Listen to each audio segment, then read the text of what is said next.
नवोदय का साइंस का first chapter, Arihant की बुक। ठीक है, पहले चैप्टर का नाम है फोर्स एंड प्रेशर, यानी कि बल एवं दाब। अच्छा, पहले ये बताओ कि बल और दाब क्या समझते हो तुम लोग? बल और दाब बल को से हम ये समझते हैं, बल एक वह धक्का या खिंचाव है। उसमें रटी हुई मत दिखाओ, तुम्हें जो समझ में आता वो तो बताओ। फोर्स, बल क्या, हम किसी चीज को धक्का धक्का मतलब जिसमें अपना हम बल लगाते हैं। मान लो जैसे जो है कूलर है, ठीक कूलर है, है। इसमें हम बल लगाए रहेंगे, हाँ। धक्का दे जो इसको हम क्या कहेंगे? फोर्स। फोर्स। प्रेशर, प्रेशर हम क्या दबा कहते दें कि हैं? दबा किसी चीज मतलब हाँ हाँ, समझ गए, जैसे कि गुब्बारा। हाँ, प्रेशर लग रहा हो, अगर उसमें हम हवा हाँ भर हाँ, रहे हैं तो प्रेशर लग रहा है, बिल्कुल तो उसको हम कहेंगे प्रेशर। समझ गए। दाब। जो है ओरल, मतलब जो लैंग्वेज हम लोगों की जो आम भाषा है। ठीक है। ठीक है, अब साइंस की भाषा में समझो कि बल एक धक्का या खिंचाव है जो किसी वस्तु की स्थिति में परिवर्तन करता है या परिवर्तन करने की प्रवृत्ति रखता है। हम्म। समझ गए। और देखो, अब ऐसे समझो कैसे। कैसे? एक ईंट है। हाँ। हमने ईंट में पैर से धक्का मारो, ईंट यहाँ से बढ़ के यहाँ पहुँच गई।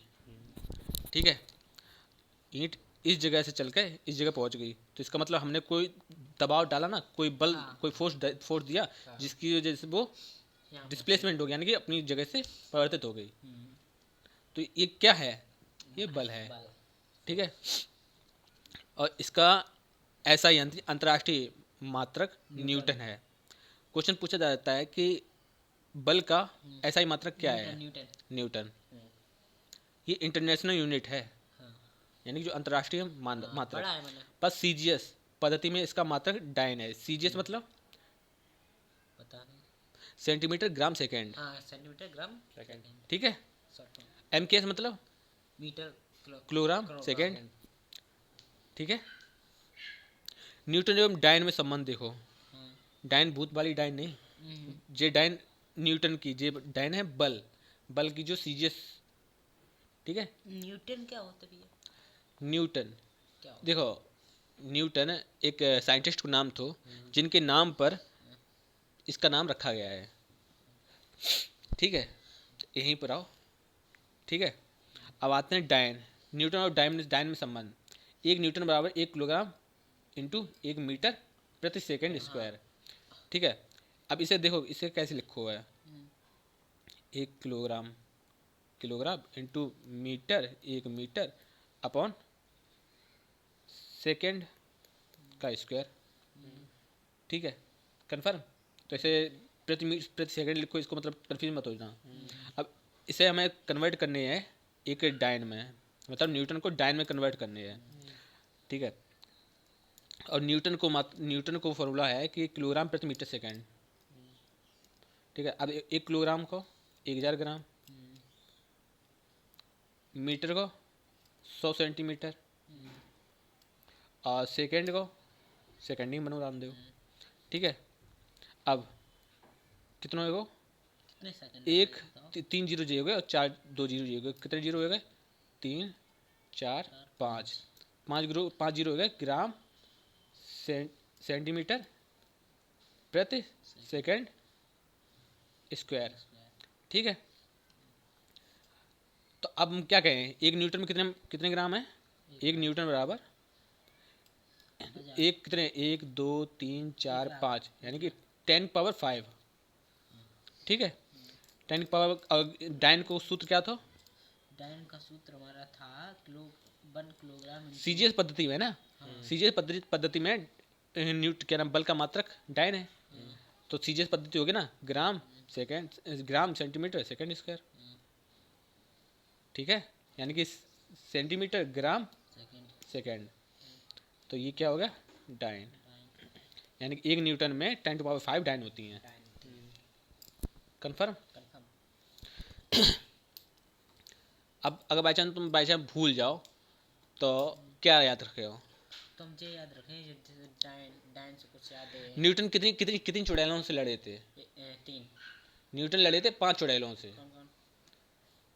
चुड़ैले मतलब डाइन, हाँ, 5 चुड़ैले मतलब 10 to the power 5। 3 तो पड़ी ही। जो हम तुम्हें एक तुम्हें समझने के लिए बता रहे हैं, जिससे कि तुम भूलो ना। हाँ, तो न्यूटन एक एक सुनो, एक कहानी तुम्हें जाके सुनाया रे, मतलब एक कहानी हमने खुद ही बनाई है सिर्फ याद रखने के लिए, कि भाई जब न्यूटन खोज कर रहे थे, ठीक है, तो खोज करते करते तो उन्हें मतलब एक कब्रिस्तान में पहुंचे। कब्रिस्तान में थी 5 डाइनें, मतलब 5 चुड़ैलें थी, ठीक, भूत पिशाच कुछ भी मान लो, 5 थी, ठीक है, और फीमेल जेंडर थो, मतलब लेडीज डिपार्टमेंट थी, समझ रहे। तो उनने भैया बहुत बुरी जगह लड़ाई करी और 5 की 5 चुड़ैलों को हराया दो। तो एक न्यूटन बराबर 5 चुड़ैलें, यानी कि 10⁵ डाइन। कन्फर्म।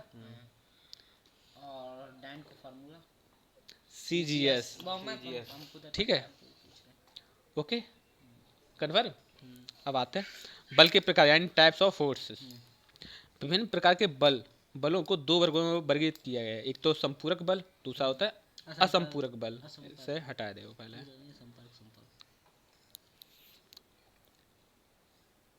एक होता है संपर्क बल, दूसरा होता है असंपर्क बल। यानी कि संपर्क बल वो होता है जो संपर्क में आने पर लगाया जाता है, और संपर्क बल होता है जिसमें संपर्क बिना संपर्क के ही लग जाता है ये अपने आप। देखो संपर्क बल देखते हैं, कॉन्टैक्ट फोर्स। संपर्क में आई 2 वस्तुओं के बीच एक दूसरे पर समान तथा विपरीत दिशा में लगने वाला बल संपर्क बल कहलाता है, जैसे मैग्नेट है हमारी, ठीक है। इसको 2 भागों में बांटा गया है, पेशीय बल और घर्षण बल। फ्रिक्शनल एंड मस्कुलर, मस्कुलर बल एंड फ्रिक्शनल बल, समझ गए। अब देखो पेशीय बल क्या होता है। मांसपेशियों के कारण वस्तु पर लगने वाला बल पेशीय बल कहलाता है। मांसपेशियों के द्वारा समझे नहीं? वस्तुओं पर लगने वाला, हमारी मांसपेशी है ना, तभी तो हम किसी को बल लगा रहे हैं। हमारे हाथ पे मांसपेशियां हैं, हमारी मांसपेशियां किसी भी इंसान को, किसी भी वस्तु को टच करती हैं और उसमें धक्का डालती हैं, तो वो मांसपेशियों के द्वारा बल पड़ गया, ठीक है। जैसे पानी की बाल्टी को उठाते समय लगा बल, उदाहरण है ये। श्वसन प्रक्रिया में फेफड़े फैलते हैं और सिकुड़ते समय पर लगा बल। बैल, घोड़े, गधे और ऊंट जैसे पशुओं द्वारा विभिन्न कार्यों पर लगा बल। जैसे कि गधा है, ठीक है, गधे के ऊपर ईंटें रख दी हैं और गधा अपनी क्षमता के अनुसार ईंटें ढोता है और एक जगह से दूसरी जगह पहुंचाता है। तो वो अपनी मांसपेशियों के द्वारा कोई कार्य कर रहा है ना, ठीक है, तो उस पर भी कोई बल लग रहा है, वरना अगर बाई चांस उस पर बल नहीं लगा तो वो उसी जगह ढेर हो जाएगा, आगे भी नहीं बढ़ेगा। कन्फर्म। अब आते हैं नेक्स्ट पर, घर्षण बल। कोई वस्तु जब किसी दूसरी वस्तु की सतह पर फिसलती या लुढ़कती है अथवा ऐसा करने का प्रयास करती है, तो उनके मध्य होने वाली आपेक्षित गति का विरोध करने वाले बल को घर्षण बल कहते हैं। इसकी दिशा सदैव वस्तु के विस्थापन के विपरीत होती है। समझ में आया नहीं होगा? समझ में आया? किसी के आया? हाँ बताओ। तो तुम्हें आया, तुम बताओ। क्या घर्षण बल घर्षण, क्या फ्रिक्शन होता है, मतलब कोई भी वस्तु है, समझे? बोलो। कोई भी वस्तु, जैसे हम उस पे फ्रिक्शन कर, मतलब वो ना उसमें प्रेशर लग रहा है ना कोई फोर्स लग रहा है। देखो हम बता रहे हैं, हाँ। जो साइकिल चला तो हाँ साइकिल में पड़े मार तो, हाँ ठीक है, अगर बाई चांस जो सड़क है खुरखुरी ना हो, चिकनी हो, बिल्कुल चिकनी हो, तो साइकिल चला लियो अच्छे से। नहीं नहीं, जब तुम ब्रेक मरे हो तो स्लिप हो जाए, तो हम जो ठीक है। हम जो बताए मेरे को गलत, नहीं तुम्हारा गलत नहीं, तो तो फिर मैं बता नहीं। ठीक है, तो फिर दोबारा बता देता हूँ। नहीं, अपनी भाषा अपनी लैंग्वेज में बताओ, आप बताओ। बोलो। फ्रिक्शन हमारी वो वस्तु मान लो चीज़ हाँ। है जिससे हम फोर्स लगाएंगे ना प्रेशर लगाएंगे, वो मतलब कोई चीज़ रखी है, मान लो एक तरह की झूला, मान लो झूला है, उस पर बच्चे जाते हैं, झूला झूलते हो ना, उधर से हमारा कोई फोर्स लगता है ना प्रेशर लगता है, वो स्लिप करते हुए डायरेक्ट नीचे आ जाते हैं। उसको हम क्या बोलते हैं, उस प्रोसेस को हम बोलते हैं फ्रिक्शन, ठीक है। अब जो वाले तुम्हारे जो वाले बच्चा तुमको समझ नहीं है, तो साइकिल वाला एग्जाम्पल बेस्ट है, ठीक है। साइकिल, कार, ठीक है, हम चल रहे हैं और हमने ब्रेक लगाई और गाड़ी उसी जगह रुक गई, हाँ तो इसका मतलब है कि वहाँ पर घर्षण बल ज़्यादा है। और अगर बाई चांस साइकिल तुरंत नहीं रुकी तो इसका मतलब है कि घर्षण बल थोड़ा कम है, ठीक है। यानी कि जो खुरखरापन है यही घर्षण बल पैदा करता है, समझ गए। जब एक वस्तु को दूसरी वस्तु के तल पर चलने का प्रयास किया जाता है तो गति की अवस्था में आने से पहले दोनों वस्तुओं के स्पर्शी तलों के मध्य लगने वाला घर्षण बल स्थैतिक घर्षण बल कहलाता है।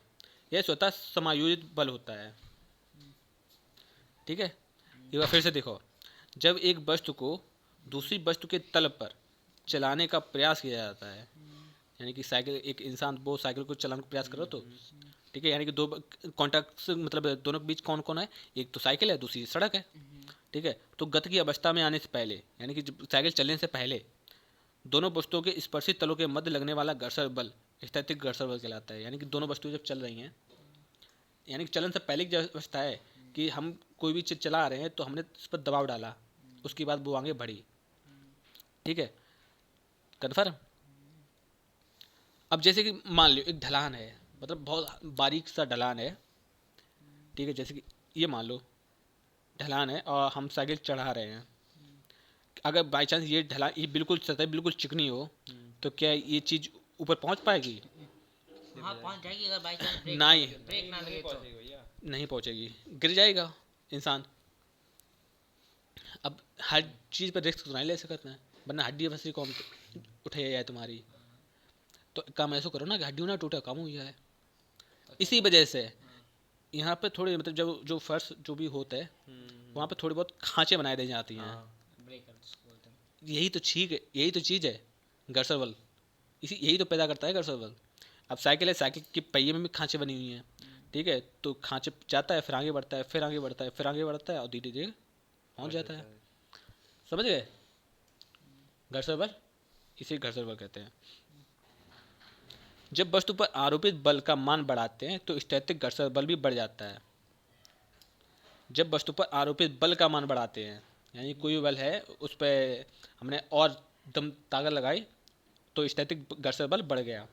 स्थैतिक घर्षण बल की इस अधिकतम मान को सीमांत घर्षण बल कहते हैं, यानी कि ऐसा मान जिस पर कोई वस्तु चलने लगे। अब ये तो विराम अवस्था में है, हमने ताकत लगाई और वस्तु आगे नहीं बढ़ी, हमने और ताकत लगाई तब वस्तु आगे बढ़ गई, तो वो जो लास्ट जिस पे वस्तु आगे बढ़ जाए वो क्या है? सीमांत घर्षण बल। कन्फर्म। नेक्स्ट देखो, जब एक वस्तु अन्य वस्तु की सतह पर वास्तव में गति करती है तो उनके मध्य अपेक्षित गति का विरोध करने वाला बल गतिक घर्षण बल कहलाता है। जैसे साइकिल चल रही है, ठीक है, तो साइकिल के जो पहिए हैं वो जमीन को पीछे तरफ धकेल रहे हैं, तब तो आगे बढ़ रही ना। जैसे कि तुम हो, जब तुम अपने पैरों से जमीन को पीछे धकेला दो तब तो आगे बढ़ा। तो कन्फर्म। तो ये कौन सा बल है? गतिक घर्षण बल। पता नहीं यार, ठीक है। उसके बाद देखो, जब कोई वस्तु किसी सतह पर लुढ़कती है तो वस्तु तथा सतह के बीच लगने वाला बल लोटनिक घर्षण बल कहलाता है। लोलर देखो, लोलर रोलर लोलर रोलर जो भी है, रोलर, हाँ, ठीक है, रोलर। वो जब चलत है यानी कि लुढ़कत तो है, ठीक है, तो वो, तो फिर से देखो, जब कोई वस्तु किसी सतह पर लुढ़कती है तो वस्तु तथा सतह के बीच लगने वाला बल लोटनिक घर्षण बल कहलाता है। भैया यानी कि जो उसमें जो लोलर में जो बल लागू करता है उसे क्या बोलते हैं? लोटनिक घर्षण बल। भैया मैं कहूँ, हाँ बताओ। अब जैसे है, अब जो आपने रोलर को एग्जांपल दो है, चलते हैं, तो इसमें जो टायर तो इसमें होते हैं, अब लोहे के हुए, तो उसमें तुमने खांचे देखी हैं? नहीं, खांचे नहीं होते। जो उसमें तुमने खांचे देखी हैं, टायर में तो खांचे देखी हैं, कभी लोलर में खांचे देखी हैं? खांचे नहीं है, इस वजह से वो कौन सा बल वापस लग रहा होगा? लोटनिक। कन्फर्म। लोटनिक घर्षण बल स्थैतिक व गतिक घर्षण बल की तुलना में नगण्य होता है। तुमने कहूँ लोलर को शताब्दी एक्सप्रेस तरीका भागत में देखो है, ना, एकदम धीरे धीरे चलता है। है। कन्फर्म। पेट्रोल बहुत कोई समस्या? पेट्रोल बहुत खाते हैं। ध्यान जाए दे लो। जब कोई वस्तु किसी सतह पर सरकती है सरकती तो सरकने वाली वस्तु तथा उस सतह के बीच लगने वाला बल सर्पी घर्षण बल कहलाता है। सर्पी घर्षण बल सदैव लोटनिक घर्षण बल से अधिक होता है। बिल्कुल समझ गए? सर्पी घर्षण बल सदैव लोटनिक घर्षण बल से अधिक होता है। जब जैसे- लोटनिक बल है तो वो तो हमारा स्लो स्लो चलना। अब जैसे सुनो जो जैसे ऐसे करो, जैसे कि तुम जब क्या हम वहाँ पे गए होगे अपने स्कूल में, हाँ स्कूल में एक ऊपर से सरकने वाला बना दिया जाता है कि बच्चे जाते हैं और उस पर सरकते हैं, हाँ ठीक है। तो वो उस पर तुरंत स्पीड से रखते हैं। हाँ। अब ऐसा तो नहीं है कि आराम से पहले बीच में थोड़ी, उसके बाद फिर धीरे, ऐसा तो नहीं है ना, बिल्कुल स्पीड से है। तो वो कौन सा है? सर्पी घसड़ बल। और दूसरा एग्जाम्पल, कभी वाटर पार्क गए हो? जाना चाहते हैं, जा वाटर पार्क में ऐसा होता है कि एक मतलब कुछ लगा होता है, जैसे ऐसा ऐसा है कि यहाँ पर एक बड़ा सा मंजिल बनी है, उसके अंदर ठीक बंद है, करके छोड़ देते ठीक है। और यहाँ पे एक पाइप निकले हुए हैं बड़े से, ठीक है। और यहाँ पे पानी भरा हुआ है, ठीक है। अब तो कोई मतलब इंसान एक जाता है और यहाँ से मतलब सरकता है और सरकते सरकते सरकते यहाँ पे आ जाता है। तो बहुत स्पीड से जाता है, ठीक है, बहुत स्पीड से जाता है। तो उसे कौन सा बोलते हैं? सर्पी घसड़ बल। कन्फर्म। कंफर्म। अब आते हैं असंपर्क बल यानी नॉन कांटेक्ट फोर्स। समझ में आ रहा है बेटा? हम्म। देखो, असंपर्क बल बिना वस्तुओं के आपस में संपर्क के लगने वाला बल है, यानी कि ये वह बल है जो वस्तुओं के आपस में संपर्क में नहीं होता है, मतलब संपर्क में नहीं लगता है।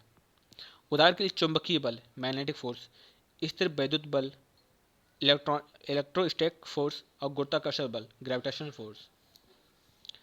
यानी कि ये बल होता है कि जो आपको दिखाई नहीं देगा लेकिन लगेगा, ये मैग्नेट होके और इसे आप फील भी नहीं कर सकते हो। हाँ, मैग्नेट की एक इधर मैग्नेट एक इधर रखो। अब देखो, आपस में चुंबकीय मैग्नेटिक बल है मैग्नेटिक फोर्स। एक चुंबक दूसरी चुंबक पर बिना संपर्क में आ ही बल लगा सकती है। चुंबक द्वारा लगाया गया बल असंपर्क बल कहलाता है। अब जैसे तुम्हारा एग्जाम्पल ले लें, मैग्नेटिक है, ठीक है, ये मैग्नेटिक है, नॉर्थ पोल साउथ पोल और नॉर्थ पोल साउथ पोल, ठीक है। ये इसका प्रभाव देखो, यानी कि देखो इसका मतलब ये दोनों आपस में टच नहीं कर रही हैं, लेकिन फिर भी ये एक दूसरे को अपनी ओर अट्रैक्ट करती हैं। कन्फर्म? कोई समस्या बेटा? ठीक है। अब देखो नेक्स्ट, दो चुंबकों की समान ध्रुव एक दूसरे को प्रतिकर्षित करते हैं तथा समान असमान ध्रुव एक दूसरे को आकर्षित करते हैं। देखो यहाँ पर जो हमने देखा था, एक दूसरे के असमान ध्रुव हैं, ये एस है तो ये एन है। अगर यहाँ पर एन और एस ऐसा होता और एस एन ऐसा होता तो ये एक दूसरे से दूर भागती, ना कि पास आती। तो यहाँ पे कौन सा बल लगता? प्रतिकर्षी बल। तो हमें एस एन पता कैसे चलता है? ये चुंबक के अपने अपने फॉर्मूले हैं, ठीक है। अभी चुंबक पे ना जाओ, अभी सिर्फ फोर्स पे जाओ। जब चुंबक की बात आई तो चुंबक सुन लेना, ठीक है। अब आते हैं स्थिर वैद्युत बल यानी इलेक्ट्रोस्टैटिक फोर्स। देखो, एक आवेशित वस्तु द्वारा किसी दूसरी आवेशित तथा अथवा अनावेशित वस्तु पर लगाया गया बल स्थिर वैद्युत बल कहलाता है। एक आवेशित वस्तु द्वारा किसी दूसरी आवेशित अथवा अनावेशित वस्तु पर लगाया गया बल स्थिर वैद्युत बल कहलाता है।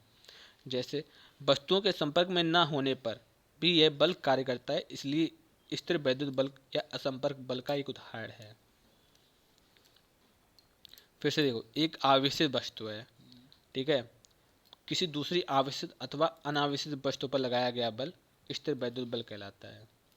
यानी कि कोई ये चुंबक है, आवेशित करती है किसी, ठीक है, और अनावेशित भी कर सकती है, जैसे कि ये था, आवेशित कर सकती है या अनावेशित कर सकती है, तो ये स्थिर वैद्युत बल कहलाता है, ठीक है। अब देखते हैं क्या आगे। स्थिर वैद्युत बल आवेशों के बीच माध्यम की प्रकृति पर निर्भर करता है। स्थिर वैद्युत बल आवेशों के बीच माध्यम की प्रकृति पर बल इस निर्भर करता है। नेक्स्ट देखते हैं, गुरुत्वाकर्षण बल काफ़ी ज़्यादा इंपॉर्टेंट है, ग्रेविटेशनल फोर्स, ठीक है। पृथ्वी पर प्रत्येक पिंड एक दूसरे को अपनी ओर आकर्षित करता है। पिंडों के बीच लगने वाला इस बल को गुरुत्वाकर्षण बल कहलाता है, ये कहते हैं। समझ में आ रहा है कुछ? पृथ्वी पर प्रत्येक पिंड एक दूसरे को अपनी ओर अट्रैक्ट करता है। पिंडों के बीच लगने वाला यह बल गुरुत्वाकर्षण बल होता है।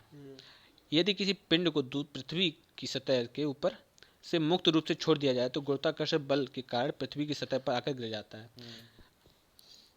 ये पृथ्वी रही। ये रहा था, देखो ये ये पृथ्वी है, ठीक है, अर्थ, ठीक है, और पृथ्वी पर मैग्नेटिक प्रभाव इतना है। तो हम हेलीकॉप्टर से यहाँ उड़ रहे थे, हमने यहाँ पर एक ईंटा लेकर गए, ईंट लेकर गए, ठीक है, और यहाँ पर ईंट फेंका, तो अब वो बाहर ना जाकर पृथ्वी के ऊपर गिरेगा। क्यों गिरेगा? क्योंकि पृथ्वी इस चीज को अपनी ओर आकर्षित करती है, यानी कि पृथ्वी के अंदर पृथ्वी गुरुत्वाकर्षण बल का प्रयोग करके वह उस ईंट को अपनी तरफ खींच रही है, जिस वजह से वो ईंट पृथ्वी पर गिरी। बाई चांस अगर इसके बाहर है तो वो पृथ्वी का दायरा नहीं होगा, पृथ्वी के दायरे के बाहर से होगा, तो वो कहीं भी और वहाँ पर पृथ्वी के जहाँ पर पृथ्वी का दायरा खत्म होता है वहाँ पर कोई गुरुत्वाकर्षण बल नहीं होता है, आप वहीं ईंट वहीं लटकी रहेगी, ना इधर जाएगी ना इधर जाएगी ना इधर जाएगी ना इधर जाएगी ना इधर जाएगी, जहाँ पर है वहीं रहेगी। समझ गए? और ऐसा है कि बाई चांस अगर इसको थोड़ा सा जैसे स्पेस में कोई भी ग्रेविटेशन यानी कोई भी आकर्षण नहीं होता, अगर बाई चांस इस पर थोड़ा सा धक्का देना है तो पूरी लाइफ टाइम ईंट जब तक रहेगी तब तक वो हमेशा उतनी स्पीड से चलती रहेगी, कभी रुकेगी नहीं। मतलब है कि इसकी कोई लिमिट नहीं है, मतलब अगर बाई चांस उसमें धक्का मार दिया तो क्या कहा दोबारा बताना। देखो, अगर पृथ्वी है, अगर यहाँ पर कोई ईंट है और यहाँ पर गुरुत्वाकर्षण पावर नहीं लगा है, यानी कोई भी ग्रह अपनी तरफ ईंट को नहीं खींच रहा है, और इस ईंट में हम बाहर स्पेस रॉकेट से गए और हमने थोड़ा धक्का लगा दिया इस ईंट को, तो ये ईंट हमेशा चलती ही रहेगी, ऐसा क्यों? क्योंकि वहाँ पर घर्षण बल नहीं है। समझ गए? वहाँ पर कोई घर्षण बल नहीं है, कोई भी चीज़ रुकेगी तब ना जब उस पर कोई दूसरा बल लगेगा।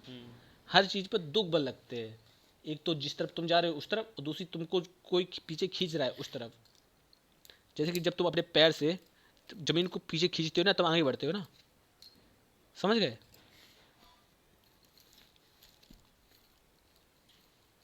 अब आते हैं आगे। तो क्या गुरुत्वाकर्षण बल समझ गए? यदि किसी पिंड को पृथ्वी की सतह के ऊपर से मुक्त रूप से छोड़ दिया जाए तो वह गुरुत्वाकर्षण बल के कारण पृथ्वी की सतह पर आकर गिरेगा। गुरुत्वाकर्षण बल के कारण ही पृथ्वी सूर्य के चारों ओर अपनी अक्ष पर घूमती है। गुरुत्वाकर्षण बल के कारण ही पृथ्वी सूर्य के चारों ओर अपनी तरफ घूमती है। यह असंपर्क बल होता है। क्या पृथ्वी ने सूर्य को छुआ? लेकिन फिर भी तो उसके चारों तरफ चक्कर लगा रही है। अब पृथ्वी पर दो बल लगे हैं, एक तो अपकेंद्र बल, दूसरा ठीक है। दो बल लगने के कारण पृथ्वी सूर्य की तरफ गिरती भी नहीं है और उससे दूर भी नहीं जाती है। समझ गए? एक अंदर साइड से हाँ, एक बाहर साइड से। अब देखो, गुरुत्व केवल पृथ्वी का ही एक गुण नहीं है। दो छोटे पिंडों के बीच गुरुत्वाकर्षण बल बहुत कम अथवा बड़े पिंडों जैसे सूर्य तथा पृथ्वी के बीच गुरुत्वाकर्षण बल बहुत अधिक होता है। ठीक है, यानी छोटी चीज़ों में गुरुत्वाकर्षण बल कम लगेगा, लेकिन बड़ी चीज़ों में गुरुत्वाकर्षण बहुत अधिक लगेगा। इसका मतलब क्या है? हर दो चीज़ें आपस में कनेक्ट हैं। अगर जैसे कि कोई एक चीज़ अगर ख़त्म हुई तो उसका प्रभाव पूरी चीज़ों पर पड़ेगा। यानी कि अगर जिसके अगर पृथ्वी पर पानी खत्म हो जाए तो इंसान बर्बाद, पेड़ पौधे खत्म, जलवायु विनाश।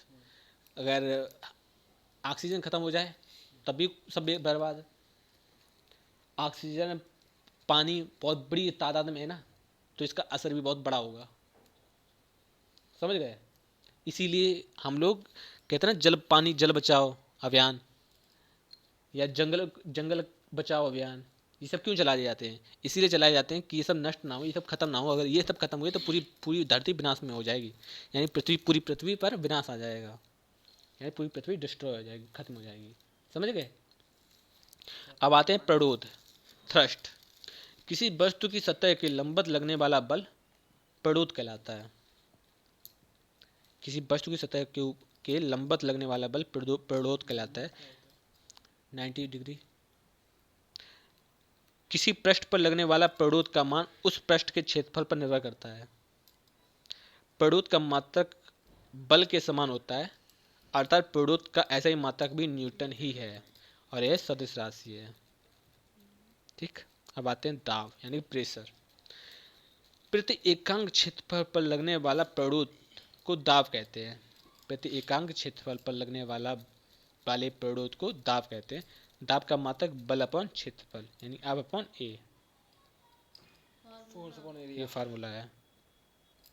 ठीक है, प्रेशर बराबर बल अपॉन क्षेत्रफल। अब दाब का देखो,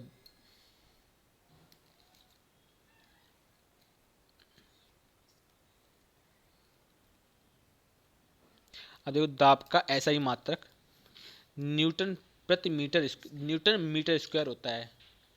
सॉरी, न्यूटन मीटर की पावर -2, या इसको ऐसे बोल सकते हो कि न्यूटन प्रति मीटर स्क्वायर दाब का मात्रक होता है।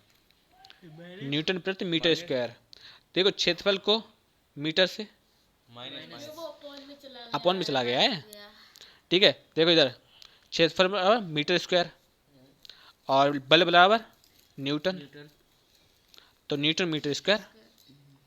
समझ गए?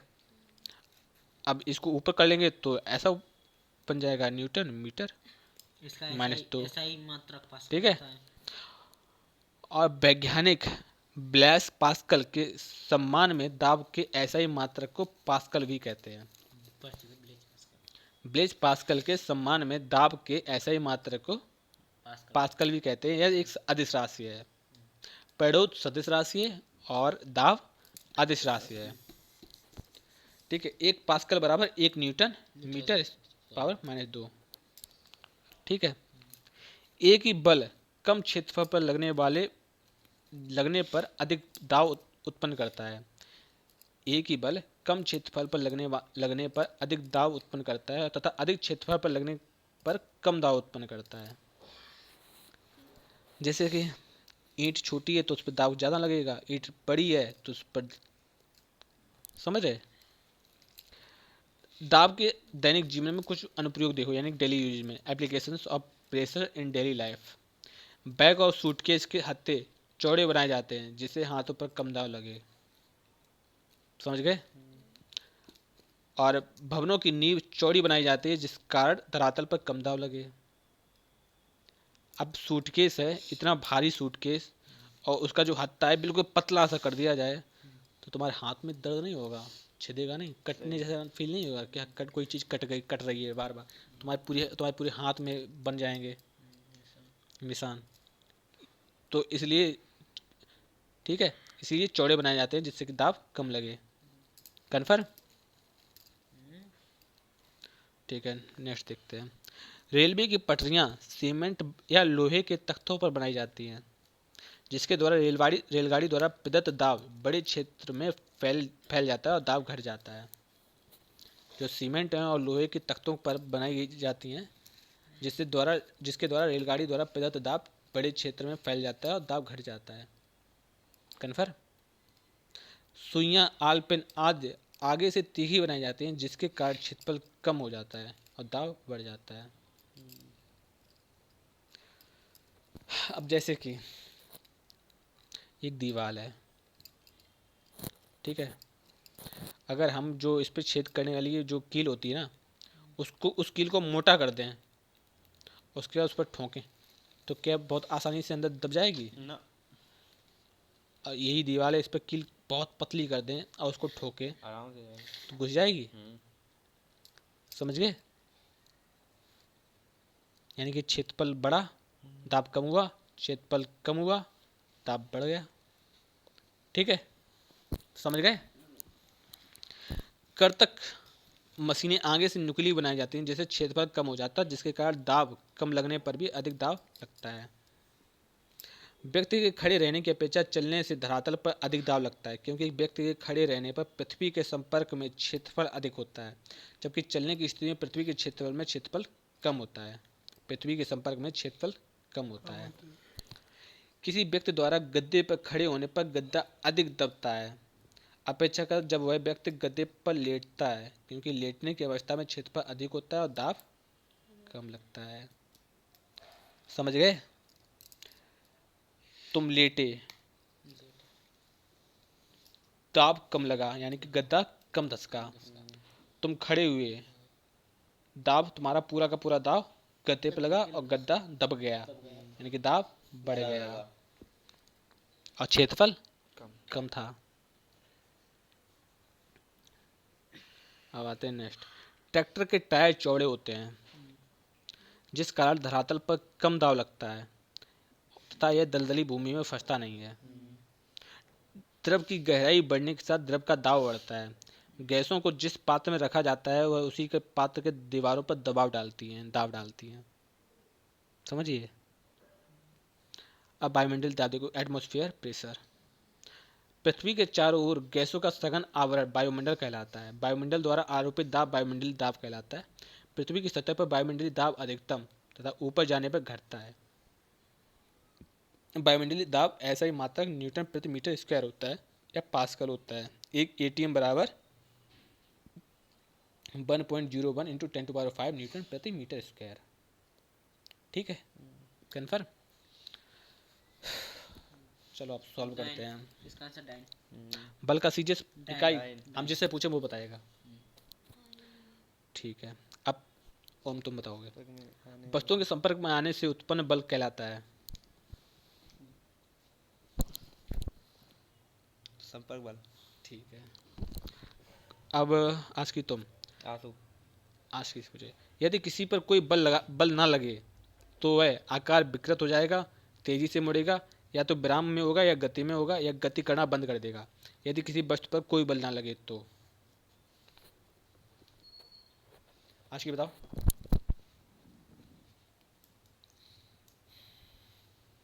कोई बल ना लगे तो गति करना बंद कर देगा। अच्छा, कि या तो विराम में रहेगा या गति करेगा। जो उस पर कोई बल नहीं लगे तो उसमें होगा। अब जैसे कि जब जैसे तुमने ग्रेविटी वाला एग्जांपल बताया तो भाई वहां पर तो कोई बल नहीं लग रहा ना, हाँ, तो इधर कोई मान लो बल नहीं लग रहा होगा। लेकिन यहाँ पर अगर बाई चांस कोई बल ना लगे तो ठीक है, हाँ सही है, गति करना बंद कर देगा। देखते हैं चौथा। जब हम 1 न्यूटन पर बल लगाते हैं तो हम लगभग 100 मिलीग्राम द्रव्यमान को रखते हैं, या 100 ग्राम द्रव्यमान को रखते हैं, 1 किलोग्राम द्रव्यमान को रखते हैं, या 10 किलोग्राम द्रव्यमान को रखते हैं। 1 न्यूटन पर बल लगाते हैं तब। ठीक है, आंसू तुम बताओ। 1 किलोग्राम द्रव्यमान रखते हैं। ठीक है। 5 बल का मात्रक है। बल का मात्रक है, नहीं तुम धरना बल का मात्रक है। ओम तुम बताओ। Kilogram metre second.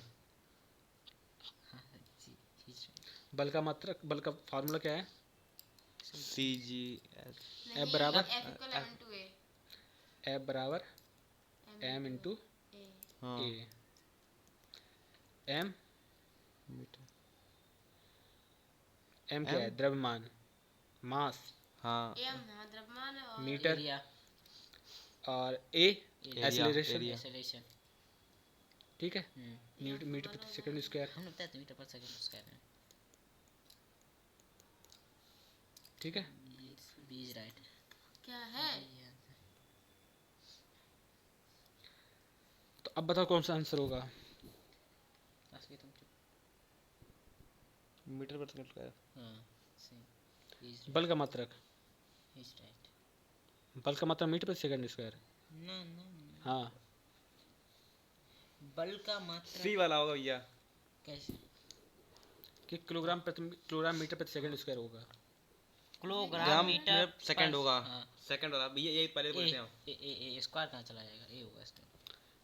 छठा देखो, एक पिंड स्थिर है तो पिंड पर कोई बल नहीं लगेगा, पिंड पर लगे सभी बलों का परिणामी बल शून्य होगा, या पिंड निर्वात में स्थित है, या पिंड पर लगे बल इसके संपर्क में नहीं है। एक पिंड अगर स्थिर है तो यही मैं वाला बताऊं? होगा, यही ठीक है। गलत। अब बस वो करो। नहीं, वो नहीं है। इसका सही हुआ पिंड पर लगने वाला बल का परिणामी बल शून्य होगा। बी होगा इसका आंसर। अब भैया तुम बताओ ओम, तुम बताओ। पिंड हम इसको एक्सप्लेन करें कैसे? हाँ हाँ ठीक है, बताओ। पिंड है, मान लीजिए। अब आपने भी हमें अर्थ का दिया था एग्जांपल। अर्थ है, उसको दोनों तरफ से फोर्स लग रहा है। अब हमें इतना थोड़ा पता फोर्स दोनों तरफ से बराबर लग रहा है, तो ना हमारा ये जो अर्थ है ना इधर होगा ना उधर होगा, तो उसका हमारा फोर्स कितना रहेगा? फोर्स और प्रेशर जीरो रहेगा। तो इसका आंसर होगा पिंड पर लगे सभी बलों का परिणामी बल शून्य है। ठीक है। ठीक है। पहिए में बाल बेरिंग का काम है घर्षण को बढ़ाना, गतिज घर्षण को लोटनिक घर्षण में बदलना, या स्थैतिक घर्षण को गतिज घर्षण में बदलना, या मात्र सुविधा के लिए, मात्र सुविधा के लिए ball bearing, B B B B please, B या गतिज घर्षण को लोटनिक घर्षण में बदलना। गतिज फोर्स। ठीक है, देखते हैं। हम मैली सड़क पर फिसल जाते हैं, जिस इसका कारण है, हम मैली सड़क पर फिसल जाते हैं, इसका कारण गुरुत्वाकर्षण। नहीं मैले भैया, से मतलब चिकनी सड़क से गुरुत्वाकर्षण का मतलब, घर्षण में कमी, या आपेक्षिक गति या घर्षण की अधिकता, घर्षण की कमी। घर्षण में कमी, हाँ समझे, क्योंकि हम फिसलते तभी हैं जब घर्षण कम होता है। प्रति एकांक क्षेत्रफल पर लगने वाला प्रतिरोध को कहते हैं, क्षेत्रफल, प्रति एकांक क्षेत्रफल पर लगने वाला दाब दाब दाब वाले प्रतिरोध को दाब दाब दाब के दाब कहते हैं। ठीक है। दाब का मात्रक, दाब का मात्रक पास्कल, तो न्यूटन पर मीटर, ये वाला इसका आंसर है। दाब का मात्रक बराबर न्यूटन पर मीटर, न्यूटन क्योंकि न्यूटन हमारा ऊपर हो जाएगा, न्यूटन नीचे। मीटर स्क्वायर, तो न्यूटन का न्यूटन और क्षेत्रफल, एक मिनट, क्षेत्रफल था ए, यानी कि न्यूटन प्रति मीटर स्क्वायर। 11वां, द्रव की गहराई बढ़ने के साथ द्रव का दाब बढ़ता है घटता है। द्रव की गहराई बढ़ने के साथ द्रव का दाब बढ़ता है या घटता है, या नियत रहता है या वातावरण पर आश्रित है? बढ़ता है। तुम बताओ। तापमान बढ़ेगा, बढ़ेगा, मान लो तो बढ़ेगा। बढ़ता है, चलो ठीक है, देखते हैं। 12वां, पानी से भरी बोतल में दाब अधिकतम होता है। पानी से भरी बोतल में दाब अधिकतम होता है बोतल के में ऊपरी सतह पर, बोतल के मध्य में, या पहले ऊपर फिर मध्य में, या बोतल की पेंदी पर। पानी से भरी बोतल में दाब अधिकतम होता है, कब दाब अधिकतम होता है? बोतल की पेंदी पर, बोतल की ऊपरी सतह पर, कि बोतल में ऊपरी सतह पर। ऊपरी सतह पर, ऊपरी सतह पर कैसे? तुमने डिसाइड कर लिया, फिर हम वापस टिक मारे। ऊपरी सतह। मुझे डी वाला सही लग रहा है। तो आशिकी का डी, और तुम्हारा आंसू ए, ए, यो आंसू का ए, और तुम्हारा कार्तिक के ए, ओम ओ एम, ओम का बी। बी। ठीक है, ओम। देखें अब। देखो यही बता दो।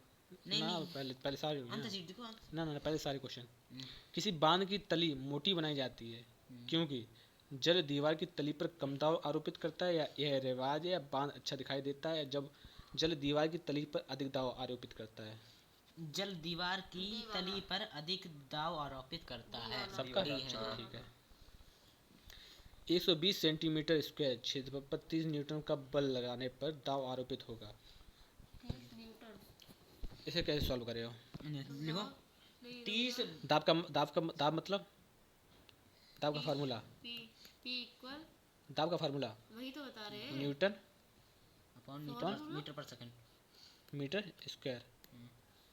तो लिखो न्यूटन।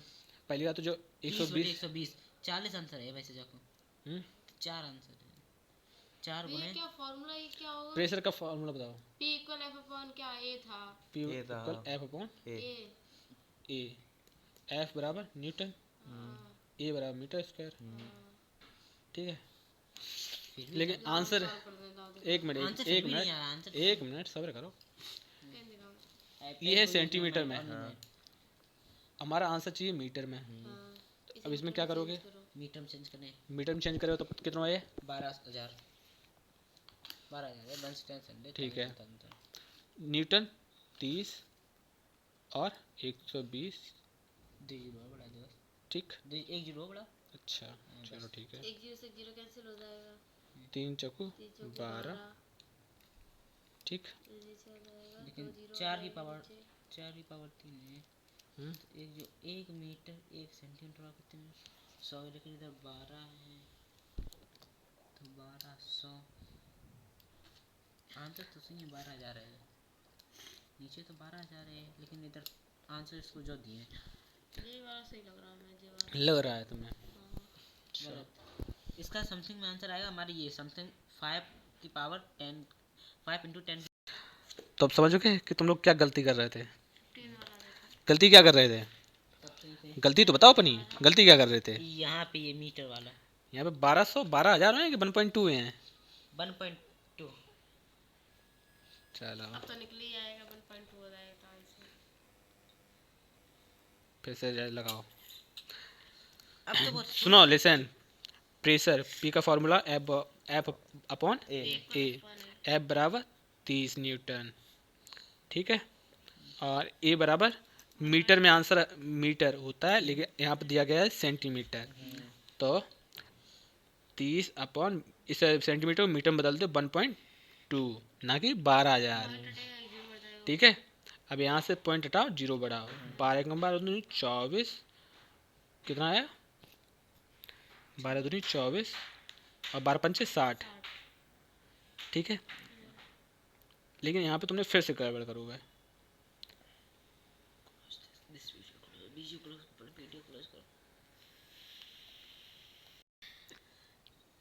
तो 14 क्वेश्चन दोबारा से स्टार्ट करते हैं, ठीक है। हमको हमको दाब प्रेशर पूछा गया है। प्रेशर का फॉर्मूला होता है न्यूटन प्रति मीटर स्क्वायर, ठीक है। न्यूटन दिया गया है 30 सेंटीमीटर और मीटर स्क्वायर यानी कि ये सेंटीमीटर दिया गया है, इसको हम मीटर में चेंज करेंगे तो 120 इंटू सेंटीमीटर स्क्वायर है तो 100 इंटू 100, क्योंकि मीटर स्क्वायर में सेंटीमीटर स्क्वायर में बदलना है, सेंटीमीटर को मीटर स्क्वायर में बदलना है, तो इसलिए 2 बार 100 का गुणा किया गया, ठीक है। उसके बाद 30 अपॉन 120, अब कितने 10⁴ कन्फर्म, ठीक है। 0 0 कट गया, 3 दूनी 3 3 3 दूनी 6, 3 का 9, 3 चौको 12, यानी 1/4। अब ये ऊपर पहुंच गया, ठीक है। 1 मिनट, फिर से वही गलती करवा रहे थे यार, -1 -2, यहाँ पर -4 होगा, ठीक है। ये बार -4 होगा, जब ये बार ऊपर जाएगा तो +4 हो जाएगा, 10⁴। अब यहाँ पर देखो 10 अपॉन 4 इंटू 10⁻3, 4 1 दूनी 8, 4 पंचे 20, यानी कि 2.5 इंटू 10⁻3 मीटर या metre square, newton metre square, ठीक है।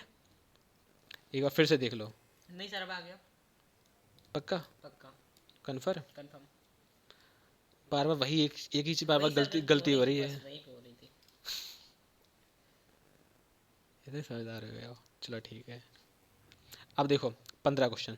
जल, पारा और स्पिरिट 3 अलग अलग बोतलों से भरे जाते हैं, किस बोतल की तली पर सबसे अधिक दाब होगा? पार वाली पारे वाले पारे वाले पर। 16 है समान सर, वो क्षेत्रफल, आंसर सीध दिख रही है नीचे।